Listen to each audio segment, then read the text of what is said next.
Yo, what's going on YouTube? It's me again. I finally have time to make this video and I've always wanted to make this video.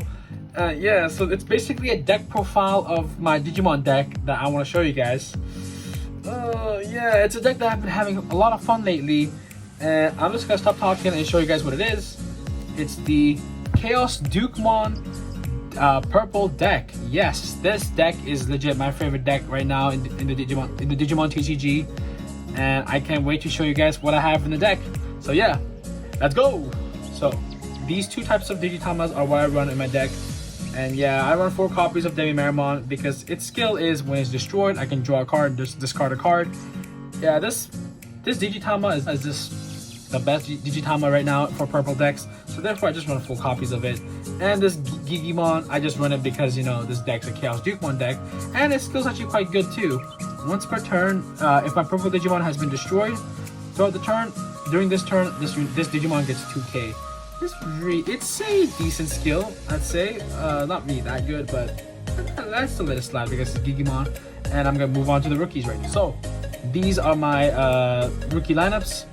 As you can see, I run 4 copies of all of Digimon, Gabumon, and Tsukaimon, and I only run 2 copies of Tapirmon because I don't really want to see it that often. But its skill is really good too. When it's destroyed, you draw a card.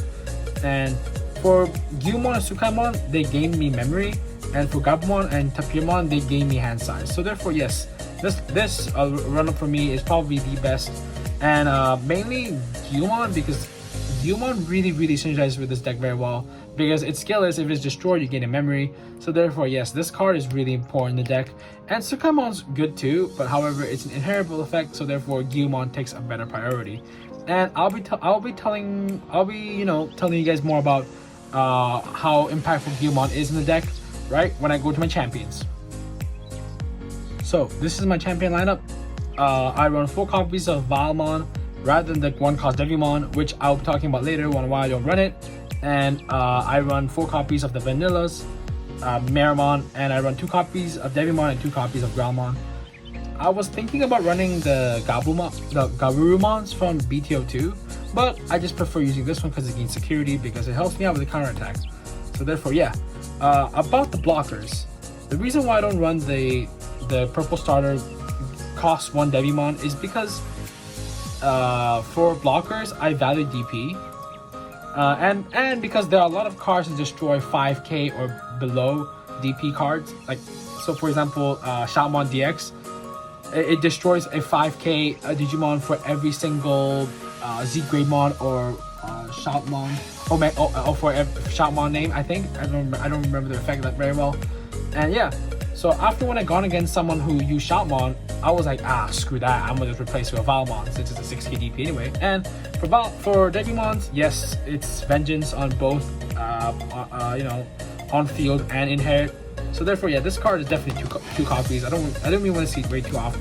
I don't really want to see it too often. That's why I only run 2 copies. And Meramon, I mean, it's a vanilla. You evolve it, you draw a card, and it only costs you 1 memory. So therefore, there's not much to lose here for Meramon. So therefore, yeah, that's it for my champion lineup, and I'm gonna go to the ultimates. So these are my ultimate lineups, and as you can see, I run 4 copies of Black World Growlmon, 3 copies of Skull Meramon, and a copy of Chimeramon. The reason why I run 4 copies of Black World Growlmon is because it's really a staple in a Chaos Galmon deck, and I will tell you why later. Its skill is really simple. When it's on field, it's a main effect. You Digiburst 3, and then you can call any of level 3s as long as they're in trash, from trash to the field without paying its cost. And his inheritable skill is when it attacks by destroying one of your own purple Digimon, this Digimon becomes active. So yes, this card is definitely a 4 copies. That's all I have to talk about it. That's all to talk about, I mean.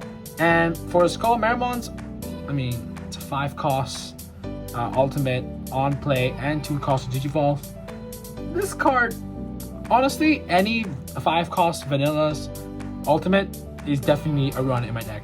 And I will be showing you guys more deck profiles, and trust me, I have these cards in the deck, like, you know, the 5 cost ultimates. Don't worry. And for last but not least, the Chimeramon, I only want 1 copy just in case if I would want to, like, you know, on play to destroy my opponent's ultimate if I don't have the Chaosdukemon ready. So therefore, this card's just my backup. I only want to run one copy because I want to see Skull Marimon way more often. So yeah, that's it for my ultimate lineups. Let's go to the megas. So these are my mega lineups. I run 3 copies of Chaosdukemon, 3 copies of Digimon, and a copy of Dukemon. I only want to run 3 copies of Dukemon because Chaosdukemon is because I tried running 4 and I see it way too often. Because sometimes I want to see Digimon more often, as I want that early top 5, middle top 5 for cards for both players' deck. So therefore, yeah, I only run 3 copies, and its skill is really simple. The first skill is basically the Chimeramon skill. You destroy your own Digimon and you destroy an opponent's level 5 or lower Digimon. And his other skill is once per turn, during my own turn, if I've destroyed Digimon during this turn, I can play a level 3 from my trash without paying its cost. But it cannot resolve its, on play effect. Same with the Black Orgama, which I forgot to mention. My bad. For Digimon, its skill is very simple. When I digivolve this card, I could mill 5 cards from both of our players' deck. And its destroyed effect is if I have a Tamer on play, I could play one of these 2 bad boys from my hand or drop zone or trash just without paying its cost. So yeah, this card comes in very handy. Especially when I want to set up one of these 2 cards, depending on the situation. And for the red Dukemon, I only want to use it for its bottom skill. Is for every 10 card in my opponent's drop, I get to discard a security when I attack. So yeah, that's it for my megas. So here are my option cards and tamer cards lineups, and I'm going to be talking about the demonic disasters first. Its skill is really simple. For its main skill, by destroying my own Digimon, I can activate my own purple Digimon. It's the same skill as Black Orgramon, except the effect has to be on a purple Digimon. And its security skills is if I check it, I can play a level 3 from my drop to the field without paying its cost. But however, I cannot resolve its on-place effect. And moving on to Trump Swords. I mean, this card's really a staple in the purple deck. Its skill is really simple. I can destroy one of my opponent's active Digimon. So let's say my opponent wants to always stay rested, right? He swings with his big boy. I'm gonna use Devimon to, just evolve onto it and then just swing it and then kill it with vengeance. So yeah, this is basically like a double trap that I use to catch my opponents off guard.